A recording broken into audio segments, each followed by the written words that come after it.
The video which you're about to see is an account of the utter nerdiness inside the collection rooms of horror movie and pop culture fanatics. In particular, the collection of Liam Robinson, aka A Real Horror Show. It is all the more nerdy that he's making this video about it, but the collectibles featured today are pretty f***ing cool, and are all based around a macabre and grisly horror franchise that celebrates its 50th anniversary this very year. The first movie of the franchise in question has gone on to become one of the most iconic and celebrated horror films in the annals of cinematic history, the Texas Chainsaw Massacre.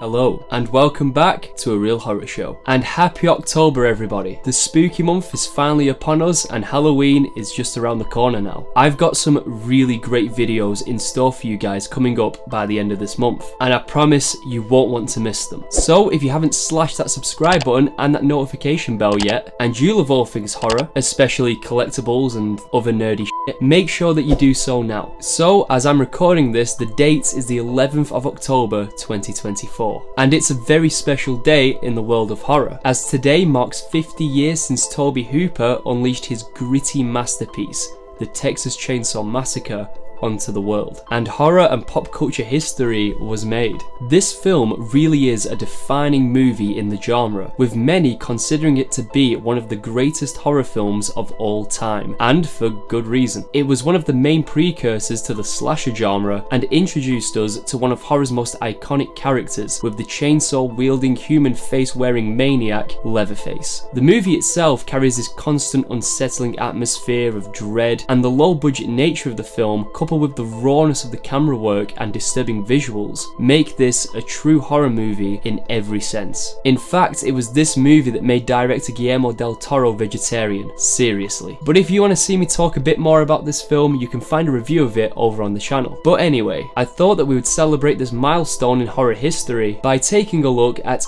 every single piece of Texas Chainsaw memorabilia that I own in my horror collection. And we're going to start things off with the NECA Ultimate Leatherface action figure. This guy came out back in around 2015 and was one of the first horror figures to actually get the Ultimate figure treatment. I also think this was the first NECA Ultimate I added to my collection, along with that 30th anniversary Freddy Krueger release. And it's crazy to think that both of these guys are over a decade old now, featuring a bone knife, a cleaver, a meat hook, a mallet, and of course, his trusty chainsaw. It's safe to say that this figure of Leatherface has no shortage of accessories, and in terms of detailing, NECA have done an excellent job of capturing this horror icon in figure form, and the paint job here is also excellent. I also really appreciate the extra little detail of Leatherface's bracelet being included here, as this is something that I've seen often ignored on other Leatherface figures, and it's something that they tend to miss out, so that's a really nice touch. I almost forgot to mention, we also get a second gruesome head sculpt which looks great, and I really like this packaging design, specifically the stitched together pieces of flesh that cover the entire box, and that infamous poster. I also cannot wait for the upcoming Leatherface figures NECA will be releasing next year in celebration of this 50-year anniversary, which include an Ultimate Pretty Woman Leatherface, which is my favourite look of the character, as I think it's a genuinely terrifying but incredible design, making this perhaps my most anticipated figure of 2025 so far, and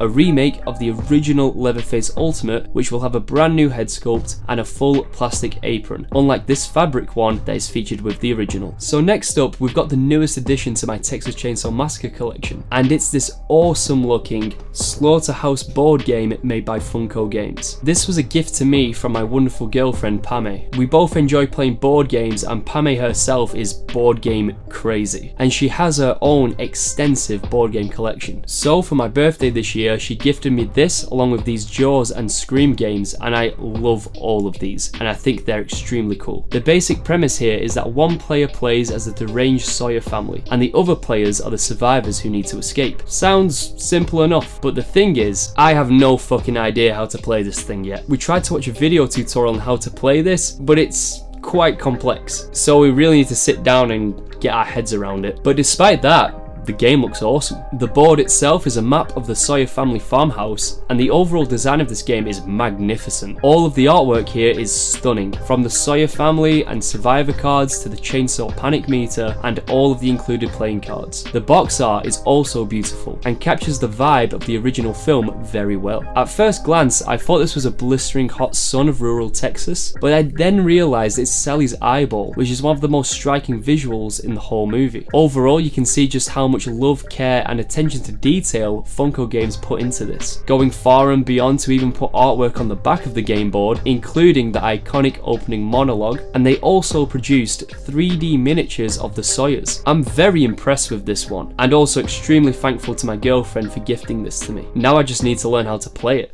Now let's get back to some action figures, and we're going to take a look at all of the Texas Chainsaw Massacre releases from my favourite figure line, NECA's retro cloth figures. And a few of these have become extremely rare and valuable pieces these days. And we'll start with Leatherface in his killing mask, as he appears in the original 1974 film. This figure was produced to celebrate the 40th anniversary of the film, meaning that this guy is 10 years old now. This also makes it one of the first figures ever released in the retro cloth line, and in my opinion, he still holds up today. A lot of people have commented on the head sculpt being slightly goofy on this guy, which may be true, but it does remind me a lot of how his face appeared in the scene where he kills Franklin in the movie. Maybe this is just the face you make when you kill off one of horror's most annoying characters.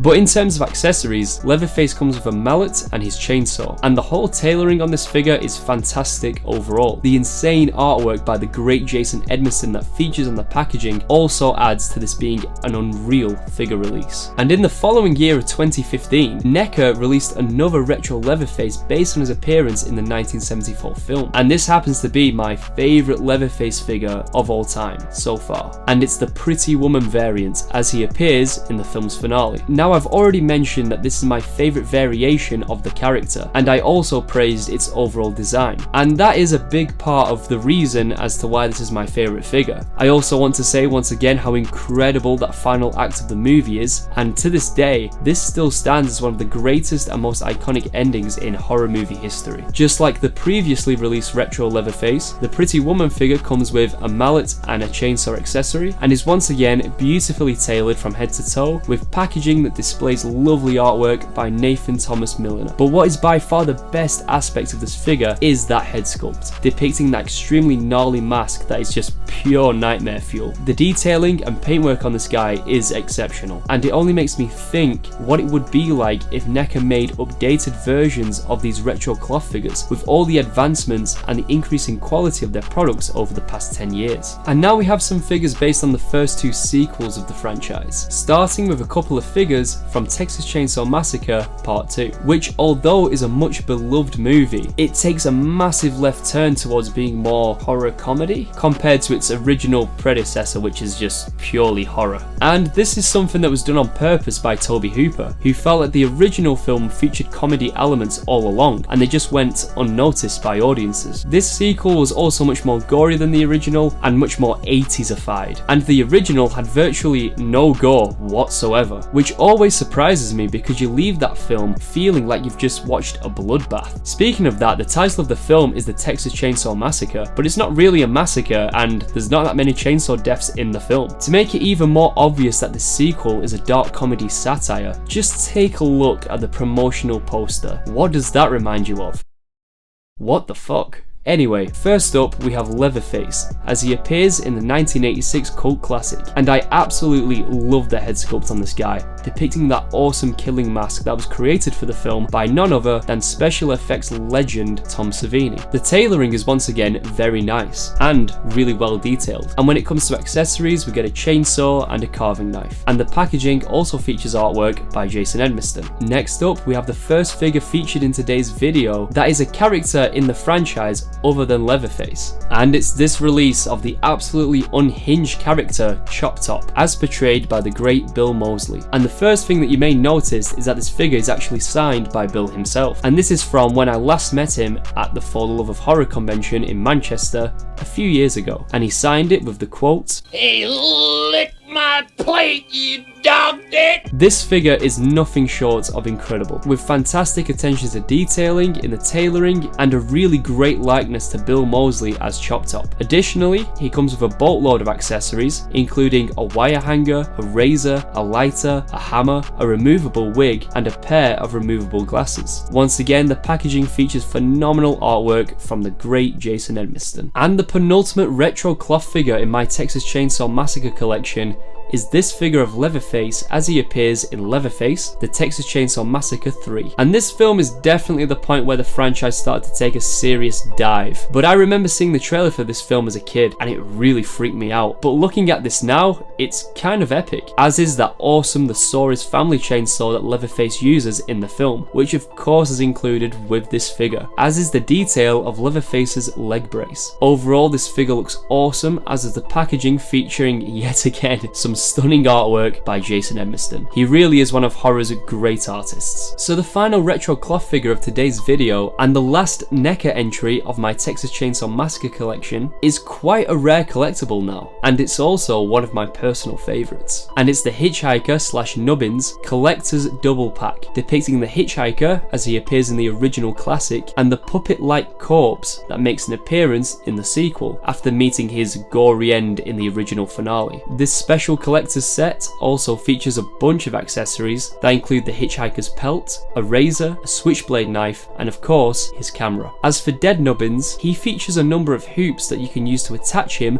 to the Leatherface and Chop Top figures to puppeteer his corpse. And although Nubbins looks fantastic, the highlight of this set for me personally is the Hitchhiker figure, and it features a remarkable likeness to the actor Ed Neal, who brought that terrifying character to life on the screen. And one thing that makes this set even more special in particular is that I got this signed by Ed Neal himself, who was an absolute delight to meet. And now we have what is probably the most unique physical media box set that I own in the collection. The limited edition Black Maria box set that was released in 2014 to celebrate the movie's 40th anniversary. It's pretty clear to see why this is the most unique looking box set I own, as the packaging is in the shape of the truck that appears in the chase sequence in the film's ending. I love the small detail of Leatherface's chainsaw marks on one side of the doors, and if you pull the handle back, the truck opens up and extends to look as it appears in the movie. This also reveals the contents inside, including the movies itself, which features some fantastic and horrifying imagery on the cover of Leatherface approaching the truck through the side view mirror. This is a 5-disc special release, and to keep with the theme, all of the discs have a truck wheel design, which is a really great touch. Also included is this beautifully illustrated poster done yet again by the terrific artist Jason Edmiston. Jason's art has really left his mark on the pop culture world, but his stuff